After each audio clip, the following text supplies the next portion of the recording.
दोस्तों आज की इस वीडियो में हम जानने वाले हैं कि आप किस तरीके से अपने पैन कार्ड को अपने आधार कार्ड के साथ लिंक कर सकते हैं। दोस्तों पैन कार्ड से आधार कार्ड लिंक करने की जो लास्ट डेट है वो है 31 दिसंबर 2025। इस डेट से पहले आप अपने पैन कार्ड से आधार कार्ड को लिंक कर लीजिए। नहीं तो बाद में आपको काफ़ी ज़्यादा प्रॉब्लम क्रिएट करनी पड़ सकती है, जैसे कि आपको बैंक अकाउंट खुलवाने में या मनी ट्रांसफर करने में दिक्कत आ सकती है। और इसके अलावा जो भी लोग ITR फाइल करते हैं उन लोगों के लिए भी काफ़ी ज़्यादा समस्याएं आने वाली हैं। दोस्तों आज की इस वीडियो में आपको कंप्लीट जानकारी देने वाला हूँ कि आप किस तरीके से अपने पैन कार्ड को अपने आधार कार्ड के साथ लिंक कर सकते हैं। दोस्तों आइए सबसे वीडियो को पहले तो हमें स्टार्ट अपना करते जो हैं। ब्राउज़र है वो ओपन करना है और यहाँ पर हमें सर्च करना है इनकम टैक्स। तो हमारे सामने गवर्नमेंट की जो ऑफिशियल वेबसाइट है आ जाएगी। वैसे इसका जो लिंक है हमने वीडियो के डिस्क्रिप्शन में और पिन कमेंट के अंदर भी आपको दे रखा है, जहाँ से भी आप डायरेक्टली इस पोर्टल पर आ सकते हो। अब यहाँ पर आपको क्विक लिंक के सेक्शन में एक ऑप्शन मिलेगा लिंक आधार का, लिंक आधार स्टेटस का। तो पहले हमें लिंक आधार स्टेटस की टैब पे क्लिक करना है। वर्तमान जो स्थिति है वो जानना है कि हमारा पैन आधार से कहीं पहले से तो लिंक नहीं है। तो यहाँ पर मैंने पैन नंबर कैपिटल लेटर्स के अंदर इंटर किया है, आधार नंबर दर्ज करेंगे और व्यू लिंक आधार स्टेटस इस ऑप्शन पे हमें क्लिक करना है।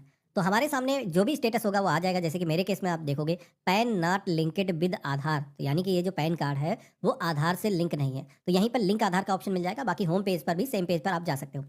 हमने यहाँ पर क्लिक किया है तो अब हमें अगेन पैन नंबर दर्ज करना है, आधार नंबर दर्ज करना है और यहाँ पर हमें वैलिडेट के ऑप्शन पे क्लिक करना है। तो हमारे सामने एक पॉपअप आया है जहाँ पर बताया जा रहा है payment detail not found for this pan. तो इससे पहले हमने कोई पेमेंट किया भी नहीं है, तो इसलिए कंटिन्यू टू पे थ्रू ई पे टैक्स इस ऑप्शन पे क्लिक करना है और पैन नंबर यहाँ पर दर्ज करना है। कंफर्म के सेक्शन में रिपीट अपना जो पैन नंबर है दर्ज करना है और यहाँ पर हमें अपना जो मोबाइल नंबर है दर्ज करना है और कंटिन्यू के ऑप्शन पे क्लिक करना है। तो हमारे मोबाइल फोन पर एक ओटीपी आएगा वेरिफिकेशन के लिए, तो यहाँ पर हम दर्ज करेंगे और कंटिन्यू के ऑप्शन पे क्लिक करेंगे। तो इस तरीके से पैन डिटेल हमारी वेरीफाई हो चुकी है। अब हमें पेमेंट करने के लिए, जैसे कि गवर्नमेंट की तरफ से जो पेमेंट करना है वो अदर हेड के अंदर करना है, जो 500 करके कोड गवर्नमेंट ने दिया था उसके अंदर पेमेंट करना है। तो यहाँ पर इनकम टैक्स वाला जो ऑप्शन है इसे सेलेक्ट करना है। इसके बाद में आपको अपना जो असेसमेंट ईयर है इस लिस्ट में से सिलेक्शन करना है। अच्छा, असेसमेंट ईयर को लेकर के लोगों के मन में बहुत सारा कंफ्यूजन रहता है, तो बता देता हूँ। तो यहाँ पर जो लेटेस्ट है वही आपको सेलेक्ट करना है। हर अप्रैल से एक नया फाइनेंशियल लागू होता है, उसी के साथ में असेसमेंट ईयर ही आगे बढ़ता है। तो यहाँ पर जो लेटेस्ट दिखेगा उसे ही सेलेक्ट करना है।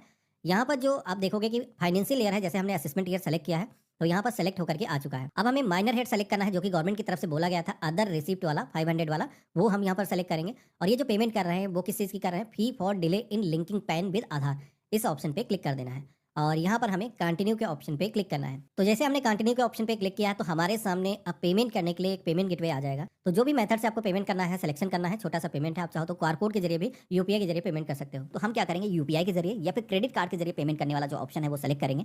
अब यहाँ पर जब आप सिलेक्शन करोगे तो फिर से कई सारे बैंक के नाम आएंगे। तो यहाँ पर हम जैसे कि केनरा बैंक वाला जो ऑप्शन है वो सेलेक्ट कर लेंगे और इसके बाद में कंटिन्यू के ऑप्शन पे क्लिक करेंगे और आई एग्री के ऑप्शन पे क्लिक करेंगे, सबमिट टू बैंक के ऑप्शन पे क्लिक करेंगे।